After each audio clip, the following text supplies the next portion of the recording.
দুঃখ ভারাক্রান্ত হৃদয় নিয়ে আপনাদের সামনে হাজির হলাম। মূলত সকালবেলা যখন ঘুম থেকে উঠলাম, ভোর রাতে উঠেছি এবং যখন জানতে পারলাম যে আশঙ্কা করছিলাম মার্কিন যুক্তরাষ্ট্র সরাসরি ইরানে আক্রমণ চালিয়েছে। এখন এই যে একটি রাষ্ট্রের উপর এই সময়টিতে যখন সারা বিশ্ব কাঁপছে, পৃথিবীর এমন কোনো প্রান্ত নেই যে প্রান্তে মানুষ সুখে আছে, শান্তিতে আছে। আমরা যারা বাংলাদেশে আছি, আমরা আমাদের যে কষ্ট, সেই কষ্ট দিল্লির চক্রান্ত, সেই কষ্ট চীনের গ্রাস, সেই কষ্ট মার্কিন যুক্তরাষ্ট্রের ত্রাস এবং সীমান্তে একদিকে মায়ানমারের সেই যে বিদ্রোহী গ্রুপ আরাকান আর্মি, অন্যদিকে আমাদের উত্তরবঙ্গে যে চিকেন নেক রয়েছে, সেখানে ভারত সৈন্য সমাবেশ করছে। ৩ টি পার্বত্য জেলা অশান্ত। ঢাকা শহর নুয়ে পড়েছে, চলছে না। প্রেস ক্লাবের সামনে, দক্ষিণ সিটি কর্পোরেশনের সামনে থেকে শুরু করে যে সকল জায়গাতে রাষ্ট্রের সবচেয়ে গুরুত্বপূর্ণ কে পয়েন্ট রয়েছে, সেখানে যে যার মতো করে দাবি আদায়ের সংগ্রামে পুরো রাজধানী অচল করে দিয়েছে। নির্বাচন, অর্থনীতি, ব্যাংক দেউলিয়া হয়ে যাওয়া, দেশি বিদেশি চক্রান্ত নিয়ে যখন আমরা একেবারে বিপর্যস্ত, ঠিক সেই সময়টিতে আপনার এই যে ইরানের এবং ইসরায়েলের যে যুদ্ধ, সেই যুদ্ধটার মধ্যে মোটামুটি একটা সমতা ছিল। ইরান মানে একা ইসরায়েলের বিরুদ্ধে লড়ে যাচ্ছিল এবং ইসরায়েলের যে সমর কৌশল, ইসরায়েলের যে প্রস্তুতি এবং ইসরায়েলের যে যাকে বলা হয় সুদীর্ঘকালের তাদের যে অস্ত্রের মজুদ, এর প্রতিটি পরতে পরতে রয়েছে আমেরিকা এবং ইউরোপের যাকে বলা হয় প্রত্যক্ষ অংশগ্রহণ। আমেরিকা যদি নতুন একটা ব্যালিস্টিক মিসাইল তৈরি করে, নতুন কোনো বোমারু বিমান তৈরি করে, কিংবা ফ্রান্স অথবা ইংল্যান্ড তারা যদি নতুন কোনো সমরাস্ত্র তৈরি করে, সেটি সবার আগে তারা ইসরায়েলে পাঠিয়ে দেয়, এমনকি নিজেদের বাহিনীতে সংযুক্ত করার আগে। ফলে ইরানের সঙ্গে যে যুদ্ধটা এখন হচ্ছে ইসরায়েলের, সেই যুদ্ধটা আমরা ধরে নিয়েছিলাম যে টেকনিক্যালি ইউরোপ আমেরিকার সাপোর্ট থাকবে, কিন্তু প্র্যাকটিক্যালি ইসরায়েল ভার্সেস ইরান যুদ্ধ করছে। ইরানের অনেক ক্ষয়ক্ষতি হচ্ছিল, জয় পরাজয় একেবারেই অনিশ্চিত। দীর্ঘমেয়াদে যুদ্ধের ফলে অনেক ক্ষয়ক্ষতির সম্ভাবনা ছিল, কিন্তু এই যুদ্ধে আমেরিকার অংশগ্রহণ এবং স্পষ্টতই ইসরায়েলকে সহযোগিতা করার জন্য এই যে তাদের অংশগ্রহণ এবং তারা B-2 যে বোমারু বিমান পাঠিয়েছে, এই বোমারু বিমানগুলো মূলত বিশেষ ধরনের এক বোমা বহন করে এবং সেই বোমা মাটির ভেতরে পাহাড় ভেদ করে ৩০০ থেকে ৩৫০ মিটার পর্যন্ত গভীরে ঢুকে তারা যে কোনো লক্ষ্যবস্তু আঘাত করে সেটা একেবারে তছনছ করে দিতে পারে। এবং সেই বোমারু বিমান দিয়ে আজকে ভোর রাতে ৩টি পরমাণু কেন্দ্র, এর মধ্যে খুবই গুরুত্বপূর্ণ একটি পরমাণু কেন্দ্র হলো ইস্পাহানে। আপনারা জানেন যে পৃথিবীর যেগুলো ভূস্বর্গ রয়েছে, যেমন কাশ্মীর, তো এরকম একটি ভূস্বর্গ হলো ইস্পাহান। ইস্পাহানের মতো সুন্দর নগরী, সুন্দর পরিবেশ আছে। তো সেই ইস্পাহানে আক্রমণ চালিয়েছে এবং ডোনাল্ড ট্রাম্প যে দমভুক্তি করেছে এবং সারা বিশ্বকে যেভাবে বৃদ্ধাঙ্গুলি দেখিয়েছে, এটা কেবলই মাত্র ইরান নয়, ইরানের যারা সম্পৃক্ত বিশ্বের ২০০ কোটি মুসলমান, তার বাইরে পৃথিবীর শত শত কোটি শান্তিপ্রিয় মানুষ, সকলের গালের উপর রীতিমতো চপেটাঘাত। আপনারা সবাই জানেন যে ইউরোপের প্রায় সব দেশ, এমনকি ইংল্যান্ড এবং আমেরিকার শান্তিপ্রিয় মানুষ, বিশেষ করে যারা এখন বিরোধী দল রয়েছেন, রিপাবলিকান পার্টির এগেনস্টে যারা ডেমোক্র্যাট রয়েছেন, বেশিরভাগ ডেমোক্র্যাট এই যুদ্ধে সরাসরি অংশগ্রহণ করার ব্যাপারে ডোনাল্ড ট্রাম্পকে নিষেধ করেছে। এমনকি মার্কিন যুক্তরাষ্ট্রের যে সকল মিলিটারি এক্সপার্ট রয়েছে, তারাও গত ১ সপ্তাহ যাবৎ শুধু বারবার বলছে যে এই যুদ্ধে সরাসরি যোগদান করা মানে এই মুহূর্তে একটা আত্মহত্যার শামিল। তো তারপরেও ইরানের সঙ্গে প্রতারণা করে, ইরানের সঙ্গে যাকে বলা হয় ছলচাতুরি করে। মানে আমি ইরানের পক্ষে আছি, ডোনাল্ড ট্রাম্প বলছিলেন, আবার বিপক্ষেও নেই, পক্ষেও নেই। আমি ১৫ দিন পরে সিদ্ধান্ত নেব। After 15 days. তো এই সকল মানে দ্ব্যর্থবোধক কথা। মানে অনেকটা আমাদের বাংলাদেশের সেই নির্বাচন হতে পারে ডিসেম্বর থেকে জুনের মধ্যে। এইরকম একটা কথা যে ১৫ দিন পরে সিদ্ধান্ত নেব। তো এই ১৫ দিন পরে সিদ্ধান্ত নেব এইভাবে একটা প্রতারণামূলক কথাবার্তা বলতে, আর অন্যদিকে আ জাতিসংঘের নিরাপত্তা পরিষদে বৈঠক ডেকেছে আলোচনার জন্য এবং বিভিন্ন অ্যাঙ্গেলে ইরানের সঙ্গে আলোচনা করার জন্য তারা কূটনৈতিক চাপ প্রয়োগ করছে। মধ্যপ্রাচ্যে তাদের যারা বন্ধু আছে তাদের মাধ্যমে ইউরোপ এবং আমেরিকার যে সকল লবিস্ট গ্রুপ আছে তাদের মাধ্যমে ইরানের সঙ্গে একটা সমঝোতা করার চেষ্টা যখন চালিয়ে যাচ্ছে, ঠিক সেই সময়টিতে গভীর রাতে তারা এই আক্রমণটা চালিয়েছে, যেটা আঘাত এনেছে ইরানের যে স্থানীয় সময় ভোর রাতে। ক্ষয়ক্ষতির বিস্তারিত বিবরণ এখনো পর্যন্ত পাওয়া যায়নি। কিন্তু এটার ফলে যে একটা নতুন মাত্রার যে যুদ্ধ শুরু হয়ে গেল, সেই যুদ্ধের ১ম যে ধাপ, সেটি হলো এই যুদ্ধে ইরানের সাথে ইসরায়েলের সাথে এই যুদ্ধে ইসরায়েল পরাজিত হয়েছে। যদি তারা পরাজিত না হতো, কোনো অবস্থাতেই তারা তাদের বন্ধু আমেরিকাকে রিকোয়েস্ট করে হাতে পায়ে ধরে এই যুদ্ধে অংশগ্রহণ করাতো না। অথবা মার্কিন যুক্তরাষ্ট্রের যে গোয়েন্দা রিপোর্ট রয়েছে, সেই গোয়েন্দা রিপোর্টে নিঃসন্দেহে তারা যুদ্ধের যে পরিবেশ এবং পরিস্থিতি, তাদের মনে হয়েছে যে তাদের বন্ধু রাষ্ট্র ইসরায়েল সম্ভবত অথবা দীর্ঘমেয়াদে এই যুদ্ধ করা সম্ভব নয়। কাজেই ইরানকে স্টপ করার জন্য তারা তাদের যে একেবারে সবচেয়ে শক্তিশালী মারণাস্ত্র এই মুহূর্তে যেটি রয়েছে B-2 বোমা বিমান, এর চেয়ে শক্তিশালী অস্ত্র আর নেই। পরমাণু বোমা বা নিউট্রন বোমা এইগুলোর বাইরে যে প্রচলিত যে যুদ্ধ, সেই প্রচলিত যুদ্ধের মধ্যে হাইয়েস্ট লেভেলের শক্তি তারা ইতিমধ্যে প্রয়োগ করে বসেছে। এখন সারা পৃথিবী জুড়ে আলোচনা চলছে। আমি যাকে বলা হয় এই বিষয়ে আপনাদের সাথে লাইভে অংশগ্রহণ করছি, তখন দেখলাম যে ভারত বলেন, মধ্যপ্রাচ্য বলেন, আমেরিকা বলেন, ইউরোপ বলেন, সব জায়গা থেকে সমস্ত গণমাধ্যমগুলো তাদের আলোচনা সমালোচনা তুঙ্গে রেখেছে। কিন্তু আমাদের যে আলোচনা ওদের মতো নয়। আমরা বাঙালি যারা রয়েছি, আমাদের আসলে আবেগ এখানে অনেক কাজ করে। বিবেকের চাইতেও আবেগ এখানে বেশি কাজ করে। আমাদের মুসলমান ভাইরা যারা কাশ্মীরে আছেন, যারা আফগানিস্তানে ছিলেন, তারপরে যারা ইয়ামেনে আছেন, তারপরে গাজা আছেন, ফিলিস্তিনেতে আছেন, তাদের উপর এই পশ্চিমা শক্তি এবং তাদের দোসর এবং জায়োনিজমে আদিষ্ট এই রাষ্ট্রটি, অর্থাৎ ইহুদিবাদের এই রাষ্ট্রটি ইসরায়েল প্রকাশ্যে অপ্রকাশ্যে গত ৫০টি বছর বা তারও অধিক সময় ধরে যে জুলুম, অত্যাচার, যে রক্তের গঙ্গা বয়ে দিচ্ছে, এটি আমাদের মনের মধ্যে যে বিষক্রিয়া তৈরি করেছে। আমরা সেই বিষের উপরে বসে ইরানকে মনে করেছিলাম যে আমাদের মুক্তির একটা পথ হয়তো ইরান তৈরি করতে যাচ্ছে। দ্বিতীয়ত আমাদের যে ধর্মীয় বিশ্বাস, সেই ধর্মীয় বিশ্বাসও ইরানকে কেন্দ্র করে, অর্থাৎ কিয়ামত, ইমাম মাহাদির আগমন, মালহামা, আমরা যে কথাগুলো ধর্মীয় যে টার্মে ব্যবহার করি তার সঙ্গেও ইরান জড়িত। ফলে এই যে ইরান এবং ইসরায়েলের যে যুদ্ধ, এই যুদ্ধ আমাদের বাংলাদেশের ১৮ কোটি মানুষকে নানাভাবে ইনফ্লুয়েন্স করছে। কেউ পক্ষে যাচ্ছে, কেউ বিপক্ষে যাচ্ছে। কিন্তু বেশিরভাগ মানুষই পক্ষে এবং তারা চাচ্ছে কায়মনোবাক্যে ইরানের এই যুদ্ধে বিজয় হোক।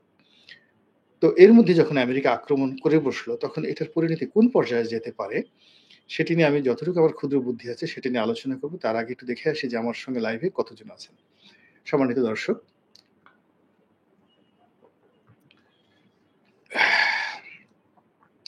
একজন লিখেছেন আতাউর শেখ, ১২ ভাতারে গুলাম ময়লা রানী, গুলাম ময়লা রানী, গুলাম ময়লা রানী, আর কি যেন বলেছে, শুধু আর কিছু না। আল্লাহ আপনারকে রহম করুন আতাউর শেখ। আমি মন খারাপ করে মুসলিম উম্মার জন্য কথা বলছি, আর আপনি আমাকে যখন গালাগালি করছেন, আপনাকে অভিশাপ দেব? না, আমি এখন ওই পর্যায়ে পৌঁছিনি আরকি। আল্লাহ আপনাকে হেদায়েত দান করুন। একজন লিখছেন, সেলুট স্যার, সকালে নাস্তা করেছেন কি দিয়ে? হাবিব আহমেদ। সকালে মন খারাপ রে ভাই, আপনি কি বলবো? আমি এই তাকে এগুলো বলার দরকার নেই, রহস্যময় কিন্তু সূক্ষ্ম আলোচনা করে থাকেন আমাদের রনি ভাই। এরপরে আরেকজন আছেন, জয় হোক, বাংলাদেশের রাজনৈতিক দল গঠন আর হবে না, গট হবে না। তারপর শেষে যে দেশে হিরো আলম আর তরমুজ বিক্রেতা রনির পোস্টে লক্ষ, লক্ষ ভিউ হয় সে দেশে মব হচ্ছে যোগ্যতা সেখানে আপনার কথা কে বুঝবে? আচ্ছা, যে দেশে আচ্ছা আ তরমুজ বিক্রেতা রনির আচ্ছা এটি কি? যে দেশে হিরো আলম আর তরমুজ বিক্রেতা রনির পোস্টে। আমি তরমুজ বিক্রি করি। যদি করতে পারতাম তো ভালো হতো। যে লোক তরমুজ বিক্রি করে আ সে যাক মন খারাপ আর আপনাদের এগুলো কথা বলে এগুলো অন্য সময় হলে উত্তর দিতাম আরকি। তো যেটা বলছি যে দেখুন আ যে এখানে ১ম হলো যুদ্ধের যে অবস্থা চলছে তাতে আপাত দৃষ্টিতে মনে হচ্ছে যে ইসরায়েল খুবই খারাপ অবস্থার মধ্যে আছে। তাদের যে ত্রিমাত্রিক আকাশ প্রতিরক্ষা ব্যবস্থা, যেটি তারা ছোট, ছোট মানে ক্ষেপণাস্ত্রের জন্য একটা নির্দিষ্ট সীমা পর্যন্ত যে প্রতিরক্ষা ব্যবস্থা চালু করেছে সেটা হলো আয়রন ডম। আর সেই যে উচ্চ মাত্রার অর্থাৎ মহাকাশ থেকে যে সকল আক্রমণ আসবে তার জন্য তাদের আ আরো ২ স্তরের যাকে বলা আকাশ প্রতিরক্ষা ব্যুহ রয়েছে। তো ইরান এ যাবৎকালে যত আক্রমণ করেছে, সব আক্রমণগুলোই মূলত তাদের যে এয়ার ডিফেন্স সিস্টেম সেটা একেবারে তছনছ করে দিয়েছে।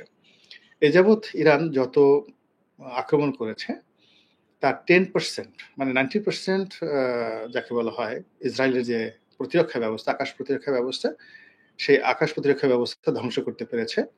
আর 10% পারেনি কিন্তু এই 10% যে আক্রমণ করেছে, সেই আক্রমণের ফলে তাদের রাজধানী তেল আবিব এবং তেল আবিবের যত গুরুত্বপূর্ণ স্থাপনা রয়েছে, সেই ১০০ তলা বিল্ডিং থেকে শুরু করে তাদের যে সেই ওয়াইজম্যান সেন্টার যেখানে যত রকম গোয়েন্দা মোসাদের যে ট্রেনিং থেকে শুরু করে লেখাপড়া করা, মানে আমাদের ঢাকা বিশ্ববিদ্যালয়ের কলাভবন যেরকম আমাদের কাছে ঠিক ঐরকম একটা পবিত্র স্থান হলো ইসরায়েলিদের নিকট হলো ওয়াইজম্যান সেন্টার। তো সেটা ইরান তছনছ করে দিয়েছে। আমাদের চট্টগ্রাম বন্দর কিংবা যে আন্তর্জাতিক বিমানবন্দর যেভাবে আমাদের জন্য গুরুত্বপূর্ণ, একইভাবে তাদের যে সামুদ্রিক বন্দর হাইফা এবং তেল আবিব এয়ারপোর্ট এই দুটো বিমানবন্দর তছনছ করে ছেড়ে দিয়েছে।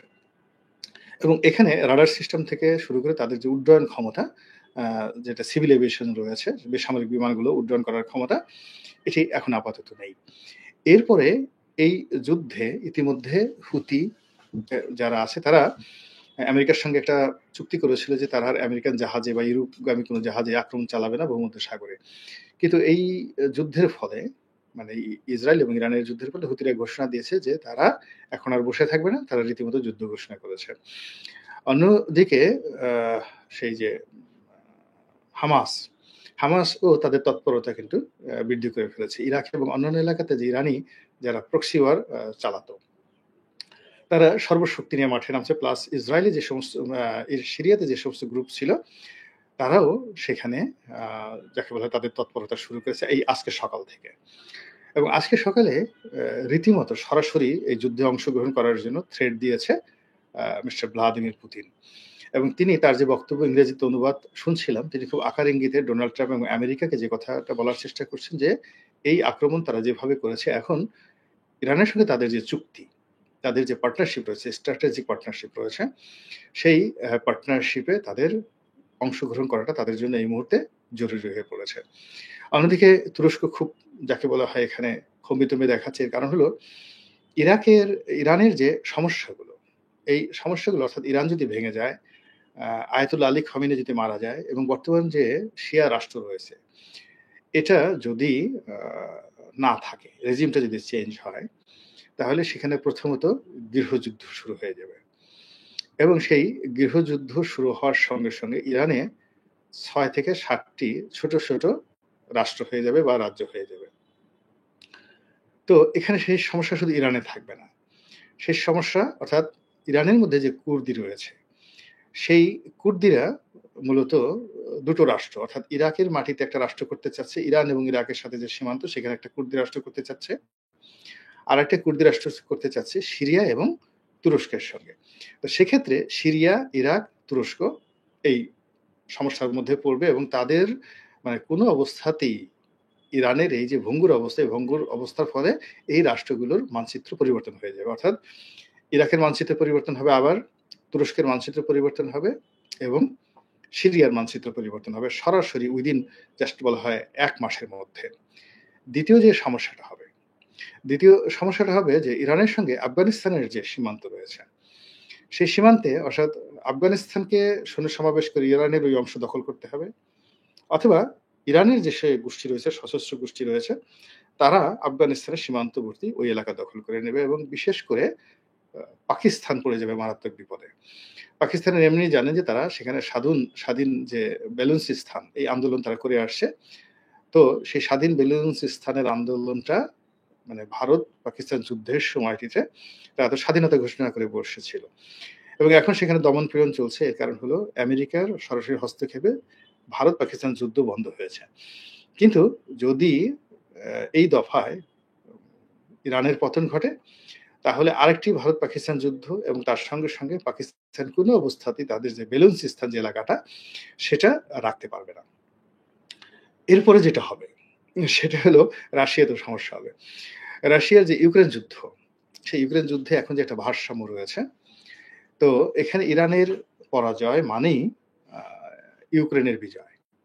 এর কারণ হলো এই যুদ্ধে প্রক্সি সৈন্য দিয়ে, সামন্ত দিয়ে, ড্রোন দিয়ে, অস্ত্র দিয়ে ইরান যেভাবে সহযোগিতা করছে, এটা রাশিয়ার এই মুহূর্তে অন্য কোনো স্ট্র্যাটেজিক পার্টনার না, নট ইভেন চায়না। তো পুরো জিনিসটা ইরান করছে। এখন সেই ইরান যদি ভেঙে যায়, তাহলে আপনারা জানেন যে ইরানের মানে এই তুরস্কের সঙ্গে এখন যে রাশিয়া যে জায়গাটা দখল করেছে ক্রিমিয়া, এই ৩ টি যুদ্ধ হয়েছিল অটোম্যানদের সঙ্গে। ১ম ক্রিমিয়ার যুদ্ধ, ২য় এবং ৩য় ক্রিমিয়ার যুদ্ধ এবং ক্রিমিয়া অন্ততপক্ষে ৭০০-৮০০ বছর এটা তুরস্কের সঙ্গে ছিল। ফলে এই জিনিসটা নিয়ে তুরস্ক এবং রাশিয়ার মধ্যে একটা সমস্যার সৃষ্টি হবে। এরপরে মধ্য এশিয়ার একটা বিরাট অংশ সমরকন্দ, বুখারা, মানে এখন যেটাকে আমরা উজবেকিস্তান বলি, কিরগিজস্তান বলি, তুর্কমেনিস্তান বলি, এই পুরো এলাকাটা ইরানের অধীনে ছিল অন্ততপক্ষে ৫০০ বছর ধরে। তো এখন ওই এলাকার যে জনগোষ্ঠী যখন সীমান্ত ব্যারিয়ার থাকবে না, তখন ওখানকার যে সশস্ত্র গ্রুপগুলো তারা এসে এই যে মধ্যপ্রাচ্যে যে সিআইএস কান্ট্রিগুলো, মুসলিম কান্ট্রিগুলো আছে, সেই কান্ট্রিতে তারা আস্তানা গড়বে এবং এই যে মুসলিম কান্ট্রিগুলো সেই আগের জমানাতে যেমন এখানে ২ টো ডাইনেস্টি ছিল। একটা হলো খাওয়ারজম ডাইনেস্টি, আরেকটা ছিল খাওয়ারজম ডাইনেস্টির পরে আরেকটা ছিল শাহ তামস তো উনার ডাইনেস্টিটা। তো এই ২ টো ডাইনেস্টির সময় এই পুরো এলাকাটা তাদের ছিল। একেবারে পুরো মধ্য এশিয়া এবং রাশিয়ার একটা বিরাট অংশ। ফলে রাশিয়া ভেঙে কিন্তু খান হয়ে যাবে। তারপরে যেটা হবে সেটা হলো যে ইউরোপ অর্থাৎ জার্মানি থেকে শুরু করে পুরো ইউরোপ এবং স্ক্যান্ডিনেভিয়ান কান্ট্রি যাদের সঙ্গে রাশিয়ার যেমন সুইডেন, নরওয়ে, ফিনল্যান্ড এই রাষ্ট্রগুলোকে বলা হয় স্ক্যান্ডিনেভিয়ান কান্ট্রি ইনক্লুডিং ডেনমার্ক। তো আ এই এই যে, যে যুদ্ধ চলছে এখন ইউক্রেনের সাথে যুদ্ধ, এই যুদ্ধে সবচেয়ে বিপদে আছে এখন স্ক্যান্ডিনেভিয়ান কান্ট্রি গুলো। তাদের সঙ্গে রাশিয়ার সীমান্ত রয়েছে। তো যখন ইরানের পতন ঘটবে এবং এখানে আমেরিকা এবং ইসরায়েলের বিজয় হবে, ইউরোপ উইদিন ২৪ ঘন্টার মধ্যে তারা ন্যাটোর সৈন্য তারা সমাবেশ ঘটাবে ইউক্রেনে এবং সেখানে পুতিনের টিকে থাকাটাই তার জন্য দায়ী হবে এবং পুতিন যদি না থাকেন, রাশিয়া যদি না থাকে, চীনের উপর যে আমেরিকার ক্রোধ, সেই ক্রোধটা আপনারা কল্পনা করতে পারবেন না। চীন সেই আগের সেই অষ্টাদশ শতাব্দীর সেই সময়টাতে আফিমের যুদ্ধ যখন হয়েছিল এবং জার্মানি, ফ্রান্স, ইংল্যান্ড যেভাবে পুরো চীনকে ভাগ করে নিয়েছিল, ও জাপানও একটা অংশ কিন্তু জাপানও একটা বিরাট অংশ কিন্তু চীনের দখল করে নিয়েছিল। ঠিক সেম অবস্থা চীনের আবার হয়ে যাবে। অর্থাৎ জাপান আবার সেই সাম্রাজ্যবাদী শক্তি নিয়ে চীনের মানচুরিয়া দখল করবে এবং চীনের কিংডাও থেকে বিশাল এলাকা মানে জার্মানি দখল করবে।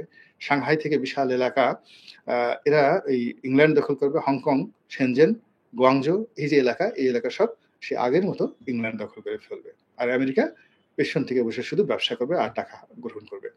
পরে কি হচ্ছে যে ইরানের মাধ্যমে বিশ্বযুদ্ধ যদি নাও হয়, কিন্তু যে ভৌগোলিক যে একটা মানে মানচিত্র যেটা ধরেন আপনার সপ্তদশ শতাব্দীতে, অষ্টাদশ শতাব্দীতে ছিল, এমনকি সেই যে ঊনবিংশ শতাব্দীতেও ছিল। সেই অবস্থায় চীন, মায়ানমার, ভারত, বাংলাদেশ, পাকিস্তান এবং মধ্য এশিয়াতে এবং পুরো এশিয়াতে সেই অবস্থা বিরাজ করবে। এবং ইউরোপের যে ডাইনেস্টি তাদের যে কলোনিয়ালিজম, এই কলোনিয়ালিজম আবার তারা ফিরিয়ে আনার জন্য যে স্বপ্ন দেখছে মনে, মনে, সেই ব্রিটিশ থ্রন সমস্ত কিছু সেই জিনিসটাই যেমন এখানে বাস্তবায়িত হবে, তার সঙ্গে, সঙ্গে যে দাজ্জালের কথা আমরা কল্পনা করছি। দাজ্জাল আমাদের নিকট শত্রু, কিন্তু ইহুদিদের নিকট তিনি একজন নবী, ইহুদিদের ত্রাণকর্তা। তারা বিশ্বাস করে দাজ্জাল এসে গেছে। এবং আমরা সেই আগেও দেখেছিলাম যে বছরখানেক আগে ইহুদি পণ্ডিতরা বলেছিল দাজ্জাল ইতিমধ্যে এসে গেছে এবং তিনি দেখেছেন, তারা দেখেছেন দাজ্জালকে। তো সেই দাজ্জালের যদি আবির্ভাব হয় আর এই যুদ্ধে ইরানের পতন ঘটে, ইসরায়েলের ক্ষমতা যদি বৃদ্ধি পায়, তাহলে মধ্যপ্রাচ্য সহ সমগ্র মুসলমান জাতি দাজ্জালের কবলে পড়ে আমাদের যে দুর্ভোগ এবং দুর্দশা হবে, যে ব্যাপারে আল্লাহ রাসূল মুহাম্মদ রাসূলুল্লাহ সাল্লাল্লাহু আলাইহি ওয়াসাল্লাম বলে গেছেন, সেই জিনিসটি আমাদের সকলের জন্য অনিবার্য হয়ে পড়বে। তো কাজেই এই সকল ঘটনা যখন স্মরণ করি, যখন পড়ি, যখন চিন্তা করি, তার সঙ্গে, সঙ্গে যখন বাস্তবে সেই ২০২৫ সনের এই সময়টিতে এই যুদ্ধের দামামা দেখি, তখন একজন সাধারণ বিবেকবান মানুষ হিসেবে মন খারাপ না করে, মন ভার না করে আর কোনো উপায় থাকে না। মহান আল্লাহ আমাদের সবাইকে হেদায়েত দান করুন এবং হেফাজত করুন। আসসালামু আলাইকুম ওয়া রাহমাতুল্লাহি ওয়া বারাকাতুহু।